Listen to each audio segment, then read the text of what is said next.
Daily taste the daily. ఇక మారరా? ప్రజారోగ్యంతో చెలగాటవాడటం మానరా? దున్నపోతు మీద బాణ కురిస్తే ఏమవుతుంది? బెజవాడ కల్తీ మాఫియా తీరు కూడా అలాగే ఉంది. గత ఆగస్టులో హోటళ్లు, ఫుడ్ కోర్టులపై అధికారులు కొరడా జడిపించారు. కల్తీకి పాల్పడ్డ వారిపై కేసులు కూడా నమోదు చేశారు. అయినా కూడా కొంతమంది తీరు ఇంకా మారలేదు. లేటెస్ట్ గా బిఆర్టీఎస్ రోడ్ లో ఫుడ్ కోర్ట్ ని టచ్ చేస్తే కలర్ కూట విషయం బయటపడింది.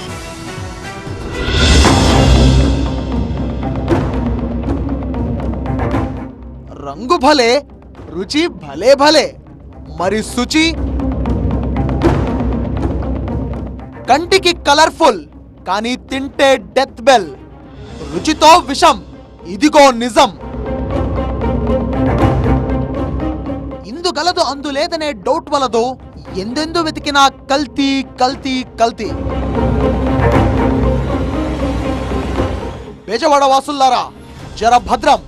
రుచిగా ఉన్నాయని రోడ్ సైడ్ ఫుడ్ తింటే అనారోగ్యాన్ని కొని తెచ్చుకోవడమే. బజారు తిండితో బతుకు చేజారడం ఖాయం.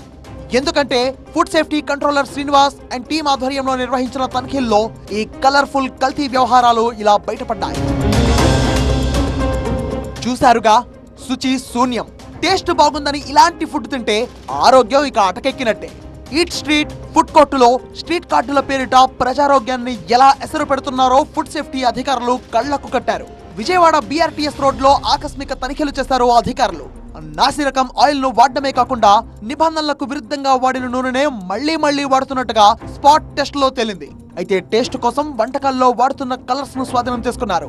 ఫ్రిడ్జ్ లో నిల్వ ఉంచిన మాంసాన్ని గుర్తించారు. ఇక కొన్ని ఫుడ్ కోర్టులు, స్ట్రీట్ కార్ట్లకు ఎలాంటి లైసెన్స్ లేకుండా దందా చేస్తున్న వైనం ఈ తనిఖీల్లో తెరపైకి వచ్చింది. అక్కడ బిఆర్టీఎస్ రోడ్ లో సుమారు ఒక 60 కిలోలు రంగు కలిపిన టేస్టింగ్ సాల్ట్ ఉన్నది డిశ్చార్జ్ చేయడం జరిగింది.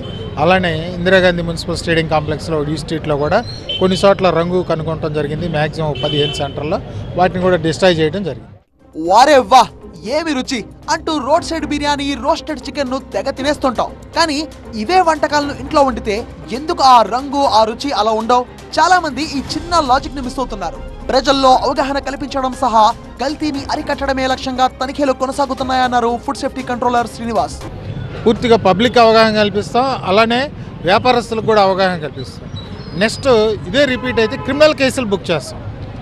కాబట్టి ఇందు మూలంగా తెలియపరిచేది ఏంటంటే ఈ వ్యాపారస్తులందరికీ రంగులు వాడొద్దండి, పబ్లిక్ ఆరోగ్యంతో చెలగట వాడొద్దు, అలానే టేస్టింగ్ సాల్ట్ వాడొద్దు. దానివల్ల పిల్లలకి, గర్భిణీ స్త్రీలకు ఇబ్బందికరమైన పరిస్థితులు వస్తాయి. అలానే నిల్వ ఉన్న ఆహార పదార్థాలు అమ్మొద్దు, తాజా ఆహార పదార్థాలు మాత్రమే అమ్మాలి, న్యూస్ పేపర్స్ వాడకూడదు. అట్లాగా అవగాహన కల్పించి నెక్స్ట్ క్రిమినల్ కేసులు పెడతాం. పబ్లిక్ కొనుగోలు చేసేటప్పుడు కూడా రంగు ఉన్న ఆహార పదార్థాలను క్వశ్చన్ చేయాలి. రంగు వాడితే రంగు పడుద్ది అని అలా స్ట్రాంగ్ వార్నింగ్ ఇచ్చారు అధికారులు. మరోవైపు వంటకాలను, సరుకుల్ని ఉన్నపళంగా పారేయడంపై ఆవేదన వ్యక్తం చేస్తున్నారు ఫుడ్ కోర్ట్ వ్యాపారులు. నిబంధనలు పాటిస్తే ఈ బాధ ఉండేదా? కల్తీ వంటకాలను ధ్వంసం చేశారని అంత ఆవేదన చెందుతున్నారే, మరి కల్తీ ఆహారంతో తమ ఆరోగ్యాలకు ఎసరు పెట్టడం న్యాయమా అని ప్రశ్నించారు కస్టమర్లు.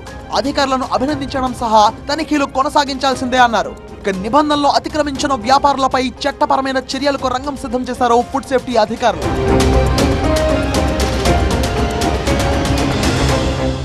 ఆహారంతో పాటుగా ఫుడ్ కలర్స్, ఎసెన్షియల్స్ కలిపినటువంటి ఫుడ్ని ఎక్కువగా సప్లై చేస్తున్నట్టు కూడా గుర్తించారు. అలాగే యూజ్డ్ ఆయిల్స్ని కూడా వాడుతున్నట్టు గుర్తించి వారందరిపైన ప్రస్తుతం కేసులు నమోదు చేశారు. వారందరికీ నోటీసులు జారీ చేస్తూ ఉన్నారు. రేపటి నుంచి మరోసారి అవగాహన కల్పిస్తాం. ఎవరైనా నిబంధనలు అతిక్రమిస్తే మాత్రం వారిపై కఠిన చర్యలు తీసుకుంటామంటూ ఇటు ఫుడ్ సేఫ్టీ అధికారులు స్పష్టం చేస్తున్నారు. కెమెరా పర్సన్ సత్యనారాయణతో వసంత్ టీవీ9 విజయవాడ నుంచి.